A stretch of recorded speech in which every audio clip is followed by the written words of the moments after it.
I think Seattle's a place, whether you were born here or ended up here, it's not a pass-through town anymore. It once was, the gold rush of the early 1900s, people came here to get provisions and go to Alaska to seek their fortunes and opportunity. But I think Seattle's, not a pass-through town anymore.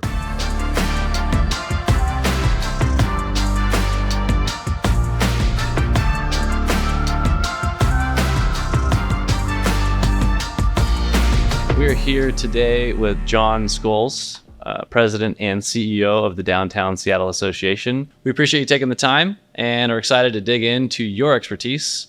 To start things out, I wanted to ask, for those less familiar with the DSA, can you give us a brief introduction of who you are and what the DSA does? Yeah, I've had the great privilege for the last 10 years of leading the Downtown Seattle Association as its CEO. Been here 15 years in total. I'm a Tacoma kid, a Northwest kid, grew up down there, Husky grad, and got involved in local politics and public policy in Seattle coming out of UW. And love cities, love urban places, love the opportunity to work with the private sector alongside the public sector and community to shape and influence what happens in what I think is one of the world's great downtowns. And the DSA is founded in 1958. We're a large nonprofit. We came together at a time when downtown was facing a set of challenges in the 50s and 60s with a lot of investment and action that was happening outside of the city limits. So downtown was no longer the only game in town. And folks like the Nordstrom family and other business leaders and property owners came together to form an organization to shape a vision, to organize those who had an interest and investment in downtown to take action and work with the city, work with the community to influence what happens here. So the set of challenges and opportunities today are a bit different than they were in the late 50s, but the model and the premise still remains the same, that for the city to be healthy, the downtown's got to be healthy. And there's a role and opportunity for the private sector to take part. And it's not just the city government's responsibility, but there's a great need for companies, organizations, owners who've got a stake in the downtown to come together and make a difference. And that's really our purpose, is organizing the private sector to do just that. Okay, interesting. So digging in a little deeper there, first thing that jumped to mind, we're a private nonprofit advocating for private sector in the public space. Like, how does the city of Seattle and DSA and then these families and companies, how do they all relate, if at all? Really, the idea is in partnership. We're not here to try to replace city government or ask them to not provide services downtown. They have certain authority and responsibility that's really important. Yeah. So it's really about supplementing their services. So we wear two hats. Yeah. We're trying to influence decisions we can't control that the city or county or state, some other entity might have authority over, whether it's a policy or legislation or land use or investment in infrastructure. So we certainly are trying to advocate and influence on behalf of our stakeholders. And then in some cases, we are stepping forward with direct services that are supplemental to the city to keep the streets and sidewalks and public areas clean, to put on events, to manage and activate and program parks. And it's that careful marriage and balance and partnership with the city and with the community that I think leads to success. And you look across the country, across North America, and there's a group like us in most downtowns. They've really come together and come about over the last 30, 40 years. And I think have been really significant to the revitalization of our cities and our downtowns that we've seen over the last, 2-3 decades, particularly in the US. So it's a model that has been proven and I think is critical to successful urban places. Awesome. Digging in a little deeper on the geographic oversight you guys have, I read on your website, one of the largest organizations overseeing a BIA, a business improvement area. Could you just simply break down where you're focused geographically? Yeah, we consider downtown to be inclusive of, the area from Seattle Center down to the stadiums and First Hill to the water, which is, a different geography than what was, around in 1958 or how people understood downtown Seattle in the early 60s when we were founded. So the footprint has certainly grown and expanded with the development of South Lake Union and the Denny regrade with Amazon's growth over the last 10 years and a lot going on First Hill. And in the area south of downtown as well. And then the tax district, the business improvement district that we manage, that was founded in 1999, is essentially Denny Way down to Pioneer Square and I-5 to the water. So there's about 1,300 properties within that 300 block area that have said we want to pay additional taxes to the city that then get handed to our organization to provide those supplemental direct services. So the cleaning, the marketing, the beautification in public areas, additional security. We contract with the police department for additional police patrols. So that's about $18.5 million a year that property owners in that geography are supplementing and paying on an annual basis to the city, and then it's remitted to us to provide those services and manage it. Okay. And there's a team of about 165 full-time ambassadors and another 40 or so individuals leading programs and other functions that are responsible for those services. Okay. And then when I think of, the Seattle address, that takes me from, as far south as the Rainier Valley, as far north as the border of Shoreline. Did the decisions made in downtown impact other parts of the city of Seattle, or just the downtown area? Yeah, I think as I started, I think for a city to be healthy, the core, the downtown has got to be healthy. And, downtown's responsible or home to half of the city's jobs. A majority of the city's business taxes are generated downtown. So what happens here matters to the other, 80 or so square miles of our city. Downtown represents about 3 or 4 square miles, but a lot of economic activity. It's also home to our, arts and cultural and performance venues and sports and entertainment. And we think of downtown as everybody's neighborhood. It's that place where we come to mix and socialize and come to innovate together and celebrate together and come for those experiences that you can't get anywhere else. You can't get in your own neighborhood or other parts of the region. So what happens here, we think, is very much relevant to what's going on in other parts of the city. And voters and the public understand that too. From all the survey and public polling that we've done, there's a really strong connection, I think, especially post-pandemic, as folks have witnessed what downtown has been through over these last 3 years. They get the connection that healthy downtown matters to what's going on in their own neighborhood, even if it's 5-6 miles to the north. Yeah. To give a more, a deeper familiarization with DSA, you've been here a decade. What's a notable success or program that you guys have run that people could relate to that's happened because of your efforts?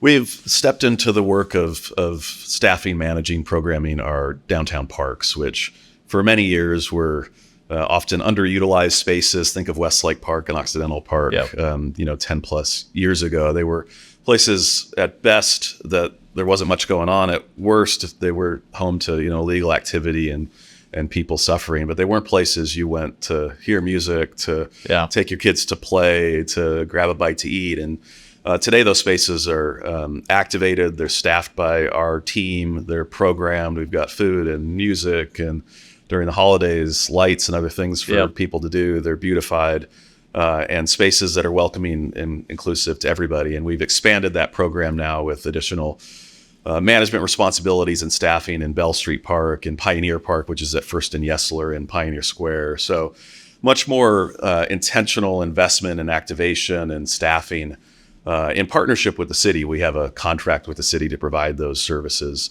And I think the quality of public spaces, public parks in a downtown is really critical to the overall health and vitality of a downtown, particularly as we continue to emerge from a difficult few years from the pandemic. The public spaces, the parks have got to be healthy. And the execution of that work over the last decade in some of our existing parks has set us up well for success for the soon-to-be open Central Waterfront Park, which will be managed under a similar arrangement by a private nonprofit working in partnership with the city, sharing responsibilities, sharing in the investments that will be needed to sustain maintenance and cleaning and security and events and programming. So that wasn't happening 10, 15 years ago in Seattle. We were not taking intentional actions to make sure our public spaces were places where people wanted to be, so they often avoided them, and that's not the case today. Off topic, but on topic, we sold a few properties along the waterfront, even when there was a viaduct saying you're going to own waterfront real estate soon. It's still under construction. Every time I drive to the freeway or to the airport from Magnolia, I'm taking a different path through downtown to get there. What's like a good punchline? The waterfront will be open by this time next year. Next year. February of 25, the That's whole exciting. thing's going to be done. Nice. In August, the aquarium expansion will be complete and open, which is a real cornerstone of the whole project and connected to that overlook walk from Pike Place Market down to the waterfront. Yeah. So it's been a long time coming, but it's going to be worth the wait. I think it's going to be one of the great urban public parks and waterfronts in North America. Yeah. And is going to knit together, this big nature experience that we have with the Olympics and Elliott Bay, and with the urban experience, to the east. Yeah. And we've taken that loud, noisy, dirty viaduct, which served a really important purpose for 50 plus years, out of the equation and opened up a ton of public space that's going to be phenomenal. Yeah, I'm excited. Digging in a little deeper, how do you perceive the condition right now of downtown? We can call it the health. And then what are some of the larger challenges that DSA is facing? We've made a lot of progress, clearly, from where we were 2-3 years ago with 500 closures of ground floor businesses. Yeah. We had 20 or so hotels that were completely closed during the pandemic. No guests, no staff, nothing going on. Yeah. The streets and sidewalks were deserted and lots of plywood and graffiti. Yeah. And that's not the case today. We've got a lot more ground floor businesses opening versus closing. Our arts and cultural institutions are back open. We've got more people living downtown today than we had prior to the pandemic. 106,000 people are living within the greater downtown, 6,500 units of residential under construction, more than any other downtown west of Chicago, but for Denver. They've got us just by a couple hundred units. We opened 2,500 residential units within the last year. Yep. And our visitor industry is thriving. Yeah. The summer of 22 and 23 were about back to the same numbers as what we saw in the summer of 2019. Yeah. And really driven by record cruise season, conventions that are back, and leisure travel. Yeah. Business travel is still working its way back to 2018-19 numbers, but those other segments have been strong. And it tells me our brand around the country, around the world, is still strong. People want to come to Seattle for meetings, for corporate events, for conventions, for leisure travel, and for cruising. Yeah. And that's driven a lot of economic activity and supported reopening in retail and food and beverage, and certainly our arts and cultural community. So we have a lot of work to do to continue to fill ground floor businesses. We still have vacancy. We still are, lagging to some degree with return to office from where we'd like to be. Yeah. But there's a lot of assets in place and a lot of progress that we've made over these last couple of years, and a renewed partnership with City Hall and city government, with a new mayor and a new council and a new city attorney and the public sector and private sector working more cooperatively together, which wasn't the case, 5, 6, 7 years ago. And I think has always been necessary for downtowns to be successful. You've got to have the business community, the private sector working in partnership with the city, not working against one another or in a dysfunctional way. And we're back to functioning well together. Good. I might be jumping ahead a little bit. I've worked downtown since 2014. Pandemic hits. I went home for a few months, came back, I think in June. So I've been able to see from June of 2022 today all the different progress and more vibrancy and boards coming off of businesses.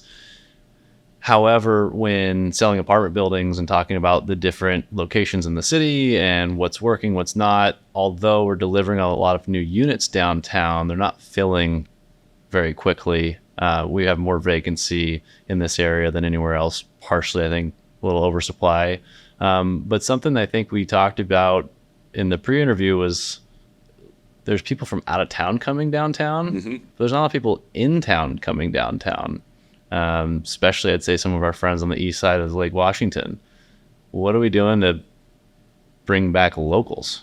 Yeah, I think it's one of our principal challenges is that folks who live within 10 miles of downtown Seattle are coming half as often as they did pre-pandemic.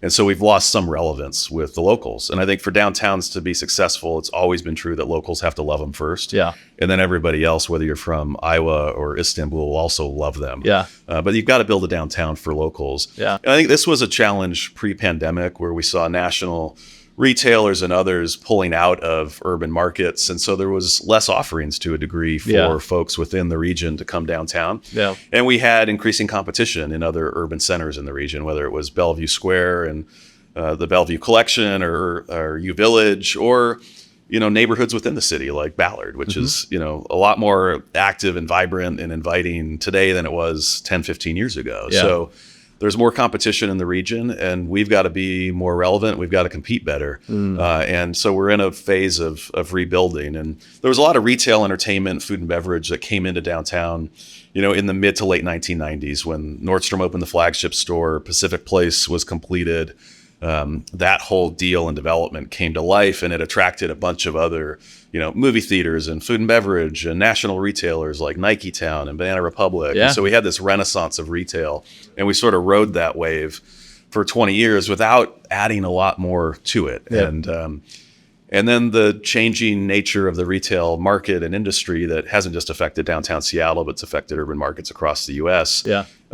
Came to have some impact pre-pandemic with national retailers consolidating and pulling out of some downtowns. Yeah. So we have to be, I think, more aggressive and intentional about telling the story of Seattle and its rebirth and why it makes sense for retailers and others to open up shop here. Brick and mortar retail is still very much relevant. And we see that in other parts of the region, other areas of the country. And I think people still want an urban shopping and entertainment and dining experience where you're predominantly outside. Yeah. You're not inside a mall, where you've got independent retail and lots of options, where you've got great experiences that are different than shopping online. Yeah. But we've got to raise our game in what's delivered in downtown, and we've got to be more aggressive in chasing independent retailers that maybe have had some success in opening one shop in Ballard, and they're looking for that next place to be.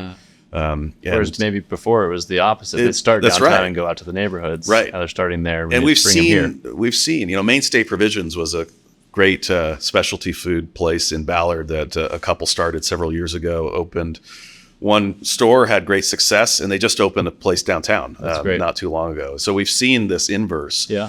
So we've got opportunity there to bring independent retailers, small businesses into the downtown, but also make a stronger case to the national retailers who, maybe pulled out of a 30,000 square foot space 5-6 years ago and are retooling their format to much smaller urban footprints and want to be in downtowns. And there's good reasons to be in downtown Seattle with the pedestrian volumes that we have. Yeah. And the desire, I think, still for the marketplace, for consumers to want to have an urban shopping experience, not an indoor mall. Yeah, that's fair. When looking, it's easy when you put any city under a microscope to find flaws, but I think since the pandemic, comparing Seattle to other major metros on the West Coast, our residential recovery story is actually quite good. Can you speak to that a little bit more? Yeah, I mean, we're in a stronger place than a lot of other West Coast peers as far as the residential population that we went into the pandemic with. Okay. And we've, put more units online over the last 20 years in just about any downtown around the country, and certainly on the West Coast, outpacing San Francisco, which has been a pretty low bar, but Portland and LA as well. So we had this really robust, residential community in the downtown. We were never just a downtown where you go to work. It's been a vision for, 30 plus years to make downtown a place where people call home as well as go to work. And so we were in a really strong spot going into the pandemic. We did lose, residents during the pandemic, which, we hadn't seen a decline in the downtown residential population for decades. It has just been doing this, going up. Yeah. And in 2020, we saw several thousand apartment households leave downtown, but we recovered them in 21 and 2, and then some more. So as I stated earlier, we've got, a record residential population downtown. And I think it's been, one of those assets that's helped us recover a little bit faster than some of our peers on the West Coast. And I think the others are arts and culture, our arenas, stadiums, convention centers, our downtown, the cruise business that, other downtowns can't claim because they don't have the waterfront proximity like we do. True. So it's that mix of uses, which has included Yeah. a really strong residential base that's, I think, helped us get out of this a little faster than some of our peers. Yeah. A little more personal question. You live downtown. What is 2024? What is something that you've really enjoyed and that's happened recently, maybe with your family? And what's a challenge you guys continue to face as a family? Yeah, I've lived downtown. We've lived downtown since 2012, and I've got twin 14-and-a-half-year-olds. So they've, grown up down here. Yeah. And, I'd say over the last years, it's been fun to watch them as they've kind of come of age and had more independence and have a ORC card, or I guess you don't even need it now in Seattle as a kid. You could just get on the bus or train for free. It's fun to see them just take advantage of this place and the walkability, proximity, the transit we have. And my son will throw his golf clubs on his shoulder and walk with his buddy a couple blocks and catch a bus to go to Jefferson Park. And go hit some balls or play around. Cool. And so they're super self-sufficient and independent and can take advantage of all the downtown has to offer. And so it's fun just kind of seeing through their own experiences how they're enjoying the downtown, because that's not something they were doing 2-3 years ago when everything was shut down and closed down. They were a little younger and it wasn't as an inviting it's cool to hear experience in Hop the downtown. on a light rail and go play some golf. And something we were doing a couple years ago. And go visit your grandpa in Colorado and take the train to the airport. And I don't need to drive you. So it's just cool to see them have this independence and experience that I didn't. I grew up in the suburbs of Tacoma on a cul-de-sac, which nothing wrong with that. A lot of us grew up that way. But the coolest place I could walk was the gravel pit, or the 7-Eleven with like $1 in my pocket to buy a candy bar. So, interesting. And then to see the waterfront transform. And again, we're super close to having it open. And you can really see it at the southern end in the Pioneer Square neighborhood really take shape, because that's where it's started, right? That's where the construction really started and is more complete. So you're really seeing the different elements that we got to know through the renderings all these years really come to life. So that's been pretty phenomenal. And again, we're pretty close to having the thing done. Yeah. And what's a challenge for your family? Like, we wish we could do X, or wish downtown had Y. Well, I think a challenge for, our community, for the downtown, for the city is this fentanyl crisis. And it's something I talk to my kids about. I mean, they see the suffering on the street and the misery. Our team of ambassadors that are out there every day, cleaning and providing services, as well as administering Narcan for folks who overdose. They see it, and to have sort of a front row seat to this, emergency that is a public health emergency, a health emergency, affecting lots of people in our community. And it's not just in Seattle, it's up and down the West Coast and in other parts of our country. And I think it's our principal challenge as a city, as a downtown, to really respond with more urgency to what is a public health crisis. It's costing a lot of lives and money, and a drain on our emergency management system and the fire department and EMS, or our first responders, et cetera. So we've got to respond with more urgency to intervene to help people in the situation they're in. And I can't necessarily say it was the fentanyl crisis, but you and I both started our current careers 2014, and I'll say that was in the golden era of Seattle, right? Like, we were just riding this wave. We'd go to national conferences, and it was like I could throw a stone and hit 100 people that wanted to buy an apartment building in Seattle. More cranes than any other downtown. The joke was the state bird was now a crane, right? And then 2019 hits, and the Seattle is Dying documentary came out. I think that's when it really started to hit home, and the pandemic did not help. Since 2019, as an investment sales broker, we've definitely had a more of a challenge attracting investors because of what I'll say a black eye on the city of Seattle. It may have started as a homelessness or a drug crisis. I mean, it's got to be a key initiative, I know, and I don't want this whole thing to turn into homelessness and fentanyl, but it really is the main issue. What's an initiative that DSA is working on that's helping with the urgency that you'd mentioned?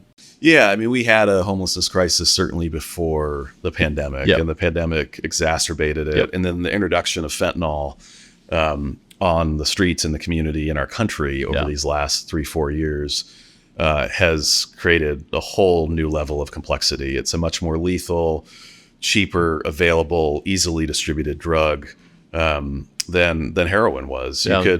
You could use heroin and exist with a heroin addiction for 20 years. You can't do that with fentanyl. And we've seen the collision and intersection of the homelessness crisis and the fentanyl crisis. And I think there was an attitude in Seattle over the last several years, which I think has changed more recently. And we're heading in a new direction of sort of hands off. The most compassionate thing we can do is to let people be, whether it's in a tent or in an alley.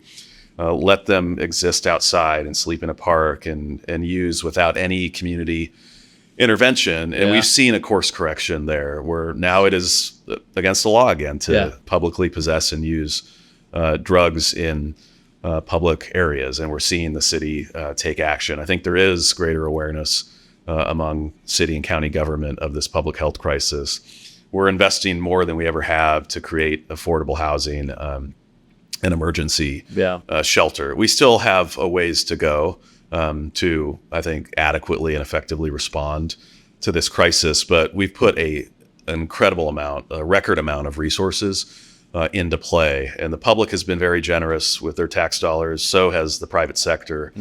So I think the public sector is set up well with more resources than ever for housing and services and treatment.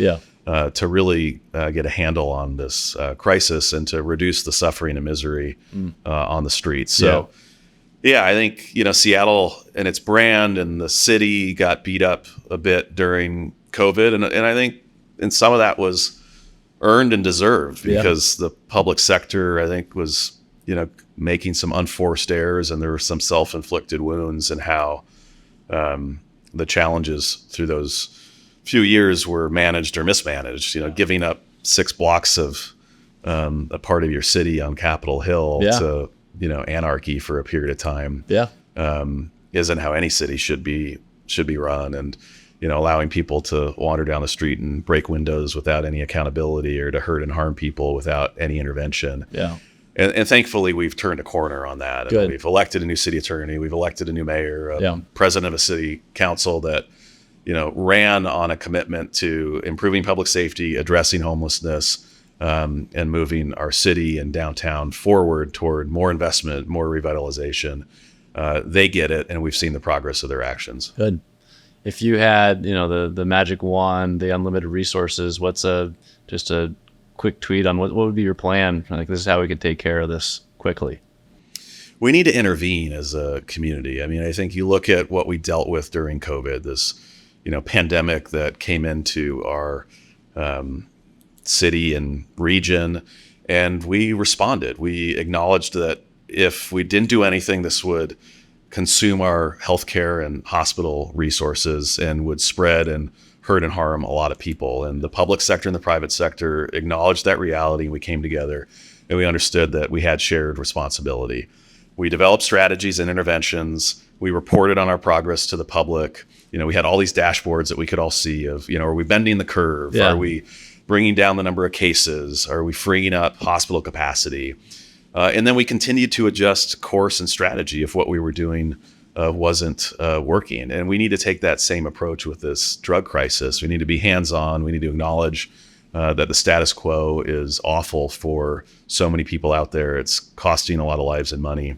And we need to intervene. And I think for too long, too many have said, well, it's just, the most compassionate thing is for us to just allow people to be out there. We don't want to intervene. And anything we do to intervene will, replicate and return us to the war on drugs. And I think that's just nonsense. We don't have to lock everybody up for 5 years and give them, felony convictions that are going to impact the rest of their life. That is not the only option, short of letting them be outside with a highly lethal drug that the chances are they're going to die from.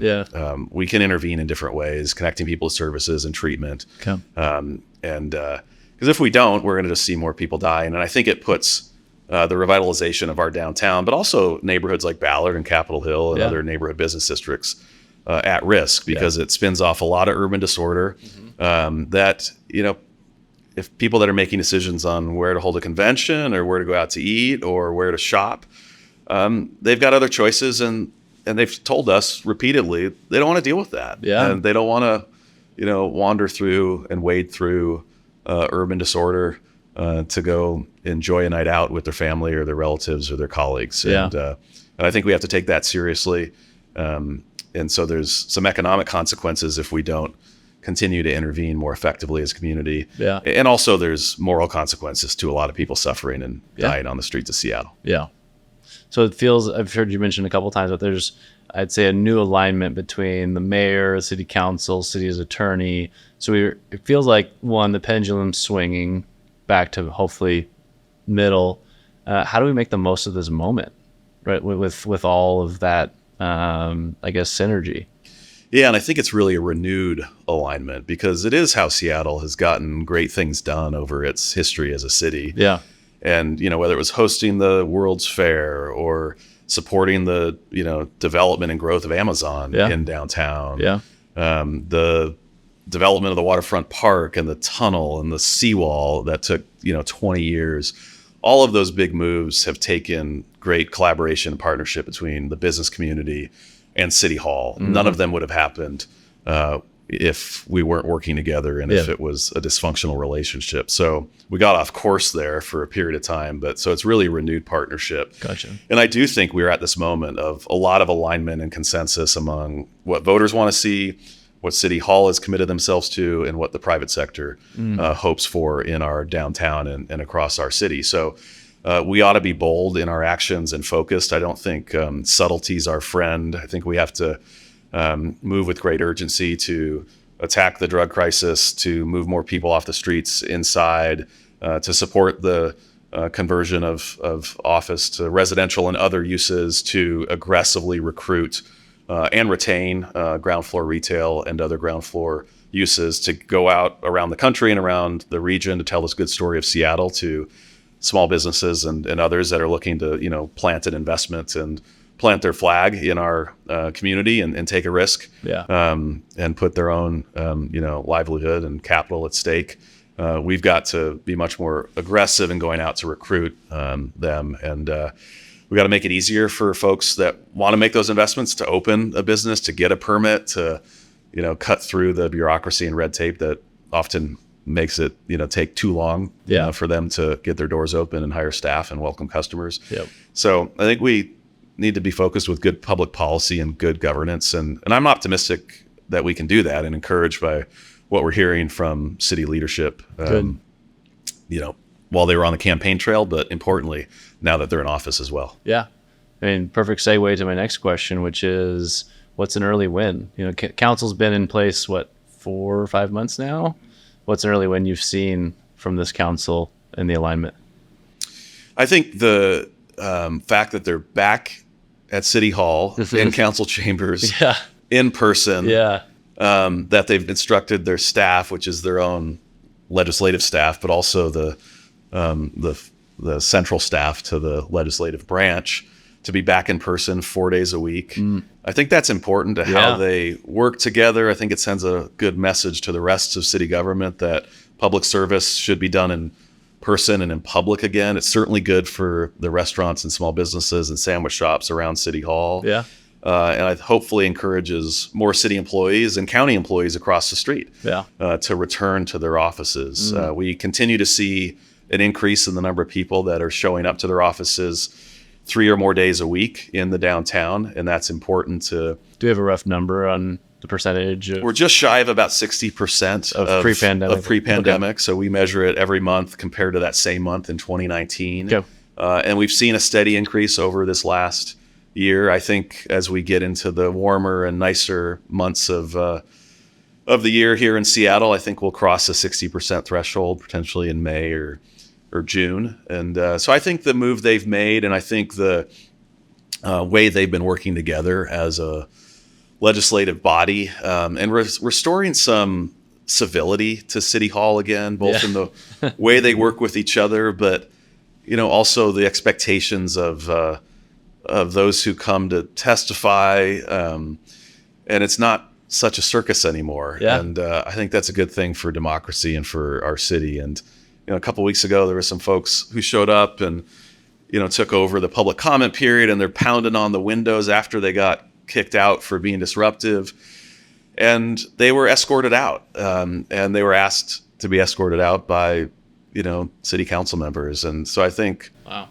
reestablishing some That's refreshing. decorum Civility. and civility, because everybody should feel comfortable to show up Yeah. and say their piece and Yeah. to express their point of view in front of our legislative body. And it wasn't the most welcoming environment for quite some time for many people to do that. So Yeah, that's big. I think I've been impressed with how the city council is carrying out their duties and what they've been focused on Yeah. in the first few months in office. Nice. Good to hear. Back to work, civility, like just making it a good place for people to come testify. Longer term, I know people promise things on their campaign trail. What are you most optimistic they're going to get right this time? And it sounds like we were on a good line for many years and had this dip, so it's not like we were never online, but now we're coming together. What are you most excited about? Yeah, I think one of the most important priorities for our city, for our downtown, is rebuilding the Seattle Police Department. We've lost 500 or so officers over the last 3-4 years.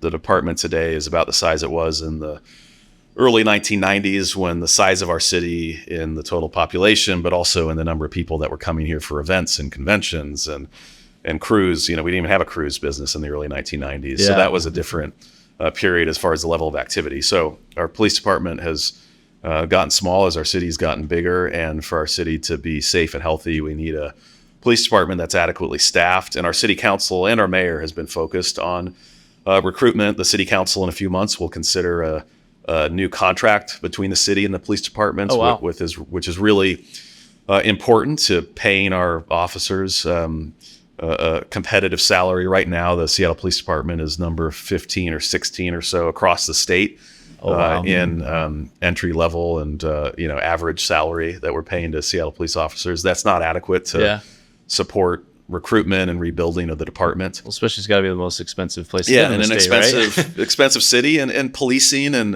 the job itself is a bit more complicated. Yeah. In Seattle, in a dynamic city where you've got all the things we've got going on, the good things and some of the challenges, than it is in some of the other cities and towns across the state that are also heavily recruiting officers, and today, in a lot of cases, paying more than what Seattle's paying. So Interesting. it's been encouraging to hear our council focus on recruitment, the mayor's office and SPD focus on recruitment, as well as retention. And I think changing the narrative and expressing more appreciation to those who are serving today, to our officers. And, we've got city council members and the mayor and the city attorney that are visiting precincts and at roll calls in North Seattle and South Seattle, in the Central District, on first watch, on second watch, on third watch. Officers being deployed at 11 o'clock at night, and they've got a city council member in front of them saying, "I appreciate what you're doing for our city. Your work is important. We value you." That is different. That than is a couple different. years ago. And credit to the mayor and to Sarah Nelson and to City Attorney Ann Davison, who are taking the time to go do that. And which is helpful for retention and I think building stronger morale for the folks that are serving today, but also I think beneficial to recruiting new folks to come sign up to be a police officer in Seattle. That's huge. In the future. Taking not only, mayor and city council and citizens taking pride will help them take pride in what they're doing too. Yeah, absolutely. Yeah. And to, respect the constitutional rights of everybody in our community to provide effective policing. We can do that. We can have a robust and well-staffed police force that is doing it the right way. That's great. As you look forward, what's your vision for downtown, and what role does DSA play in that? I think we've got to continue to focus on this dynamic mix of uses. Okay. Downtowns should never be too one-dimensional, and I think we've had that vision for a number of decades in Seattle. It's never been just the place you go to work. It's never been just the central business district, and I think that's more important on the other side of the pandemic than it was pre-pandemic, of this really diverse mix of activities and reasons for people to be downtown. And also recognize that I think a lot more trips today into downtowns and urban places are discretionary versus obligatory. The fact that, pre-pandemic, most folks working in an office had an expectation from their employer to be there 5 days a week. That was sort of how we did things. Yeah. Not to say we didn't have some folks telecommuting, but that was, in the single digits as on a percent basis of folks and how they were spending their time Monday through Friday. And that world has changed. I think it's going to continue to, inch back to more office work, but we're not going to get back to a 5 day a week work week. So more trips that are discretionary versus obligatory. And I think that raises the bar on the experience that people expect, whether it's a work and office experience or a hospitality experience, retail, food and beverage, and everybody, whether it's the private sector or public sector that's responsible for the experience in an urban place, I think has to raise their game and to deliver an even more unique and delightful, exceptional experience that you can't get anywhere else, that you can't get virtually and online, that you can't get in your own neighborhood. And people want that. I think people want to still have those experiences that wow them, that delight them, that are on a bigger scale than what they would get other places, that are serendipitous, that they didn't come down for, that just then transpire and they discover this great, cool little cocktail bar that they wandered by. And they meet somebody that they didn't know from some other part of the world. And, things that happen in an urban place that don't always happen, certainly, when you're online in your bonus room of your place in your own neighborhood, right? And so I think we've got to continue to focus on a great mix. And within that mix, the experience has got to be top notch. And that starts with safe and clean and healthy and welcoming on sidewalks and parks and public areas. But it needs to extend into, the hotel lobby and the restaurant and the bar and the hotel room and the office and the design and what's happening in those places has got to wow people. Yeah, that's fair. When an investor is considering, let's say what I sell as apartment buildings, and an investment in an apartment building in Seattle compared to other West Coast cities, right? They're evaluating risks, opportunities, challenges. Why should they invest in Seattle? Why do we think Seattle is going to increase and grow and improve faster than other metros on the West Coast? I think one, because we're investing, the private sector here and the public sector here is making significant investments in infrastructure and improving parks, in additional cleaning and promotion of the city. So even with the uncertain economic environment and interest rates and which affects every metro. That everybody's dealing with. It's not a unique situation unique to Seattle. The public sector and the private sector continue to double down on investing in the things that have always mattered to successful urban places. Number two, I think the foundation we have here and the set of assets and this mix that I've talked about is incredibly strong. There's so many cities where their stadiums and arenas and their convention centers are spread out on the edges of their downtown and surrounded by big parking lots, and they don't do a lot to feed this ongoing economic activity and this flywheel of uses and spending and people spending time not just at the game but in the hotel and the bar after the game. So we've got this great mix, which is the post-pandemic recipe for any successful downtown. We've got that in place, and it's only getting richer. We've added a hockey team. We opened a new convention center that's a top 3 convention center in the country. We're going to get an NBA team back within, I'd say, the next 2 or 3 years. It's not an if, it's a question of when. And the NBA is moving closer to that decision around expansion. So the investments we're making, the mix that we've got, our brand is strong, and we continue to attract smart young folks from around the country and around the world that want to live in this place. And the future is built around a knowledge economy, and we're attracting smart people that contribute to that, that want to live in a place that has got this great mix of big nature. You can see 3 national parks from the Space Needle. And I don't think there's another downtown that you can say that, where you can see 3 national parks from the heart of your downtown. So we've got this great mix of big nature, the outdoors, recreation, plus these incredible urban amenities, concentration of arts and culture, sports, entertainment, great food scene and music. And I think our best days are in front of us. No doubt we've got, some challenges, but I think Seattle is a strong place to make an investment in, whether it's in multifamily or other uses. A world-class city We've talked a little bit about, you guys are tracking month over month, how many people are in the office 3 or more days a week. We're talking about young, talented people wanting to be here. How is DSA involved in the job story, right? I know there's the behemoth of Amazon and a few other employers, but do we feel that job growth is going to continue? It's been pretty stagnant here and other metros as well. And what's going to drive that?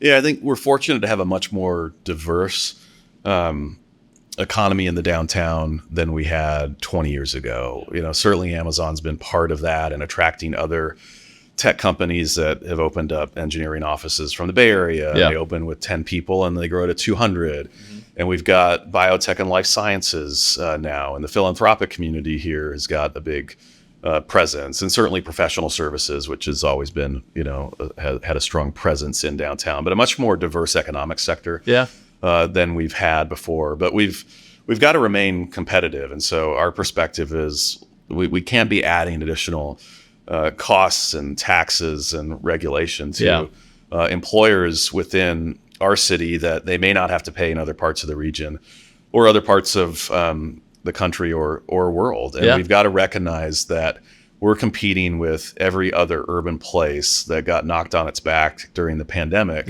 to revitalize and retain and attract new employers and investment and job growth. And we have to have that mindset. And I think our city got off course to a degree with some of the policy proposals several years ago, and some that were adopted and some that were contemplated and thankfully not adopted. But I think we've got a different mindset today with some of our elected leaders that recognize we're competing with other parts of the region. And I think there's good things that over time accrue to Seattle when the East Side and Bellevue succeed. And I don't know that we would have had Amazon's growth and their ability to thrive here if we didn't have Microsoft in the 1990s and early 2000s creating this massive talent pool that they were able to hire from. So I think over the long haul, each side of the lake benefits from a period of success that one may be going through at one time, while the other may not. But I think we've got to be mindful of the competition we face in the region and then within other parts of the country and the world. So more costs, more regulation aren't helpful. And I think the private sector, certainty and clarity and predictability has always been important to folks that are looking to make investments, whether it's to develop a building or to bring a company here and have it grow. And I don't know that city government in recent years has been that helpful to creating certainty and predictability about over the next 5 or 10 years, what's the business environment and climate going to look like. And I think we've turned a corner there where there's a lot more predictability and I think clarity of message and commitment coming from City Hall. I hear you. So flipping it around, it's been mostly questions, what is downtown DSA doing for these owners? What can an investor or a business do outside of paying their taxes if they are downtown to help these initiatives and help the growth of the city? I think engagement is critical, and showing up, testifying, sending an email, being a part of the Downtown Seattle Association or other organizations that you think add value to your interest. And, we've all got to, I think, increase our engagement. It matters. And we certainly hear that from the current leadership at City Hall. They're asking business owners and employees and folks who, care about these issues, show up, send the email. Don't assume they know and assume that it's going to be dealt with. You've got to continue to show up. And we've seen that in these recent elections. The business community has been highly invested in recruiting candidates that share their point of view and perspective, and contributing to campaigns. And now that folks are in office, it remains important to be engaged and to be speaking out. And I'm hopeful people will continue to do that. Okay, great. As we wrap up, what gives you the most hope for Seattle's future? The fact that so many people care about this city, business leaders, civic leaders, residents, small business owners. I think Seattle's a place, whether you were born here or ended up here, Yeah. you want to stay, and you've got an interest. It's not a pass-through town anymore. It once was. Yeah. The gold rush of the early 1900s. People came here to get provisions and go to Alaska to seek their fortunes and opportunity. But I think Seattle's not a pass-through town anymore. Yeah. People want to stay here, raise their family here, and it gives them some incentive and self-interest to make it better, and to contribute to its future. So I think there's a deep well of care and concern and commitment from the public sector, civic sector, private sector, which is, I think, Seattle's secret sauce and has been for quite some time. And it gives me a lot of encouragement that, again, our best days, I think, are ahead of us. Exciting. Jon, thanks for joining us today. And thank you for joining us. We'd love to engage with you and specifically hear about what you think about the future of Seattle. If you want to learn more about our listings, please check out our website. And you can always get in touch with me with any questions or discuss the current market. And remember to subscribe.